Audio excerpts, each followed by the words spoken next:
ভোটের ফল নিয়ে সৌগত রায়, সাংসদ সৌগত রায়ের ক্ষোভ। বিলকান্দা 2 নম্বর পঞ্চায়েতে হার নিয়ে তিনি ক্ষোভ উগরে দিয়েছেন। দলীয় সভায় ক্ষোভ প্রকাশ সাংসদ সৌগত রায়। সভায় দলের একাংশের বিরুদ্ধে ক্ষোভ প্রকাশ করেছেন তিনি। বিলকান্দা 2 থেকে অনেক ভোটে পিছিয়ে আছি, কিন্তু এটাও আমার দুঃখ আছে, গতবার বন্দিপুর থেকে প্রায় 4500 ভোটে জিতেছিলাম, এবার মাত্র 2700 ভোটে জিতেছি। এর কারণ আমি ব্যাখ্যা করতে চাই। অনেক লোক যারা কাজ করতে চেয়েছিলেন নির্বাচনে, তারা সঠিকভাবে কাজ করতে পারেন।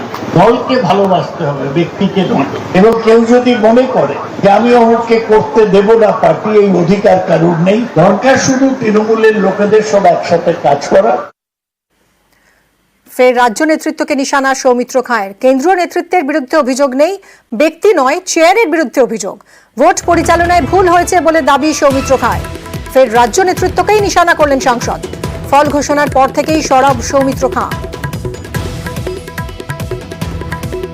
আমি কোন চেয়ারের বিরুদ্ধে বলা আর তার সঙ্গে বিজেপি ছাড়া, এটা তো আকাশজমিন তফাৎ। কেন্দ্রীয় বিজেপির প্রতি আমার কোনো অভিমান হয়নি। দুজন থাকলে ঘরে লড়াই হয়, তো বিজেপি একটা বৃহৎ দল, লড়াই হবে না এটা বললে হয়?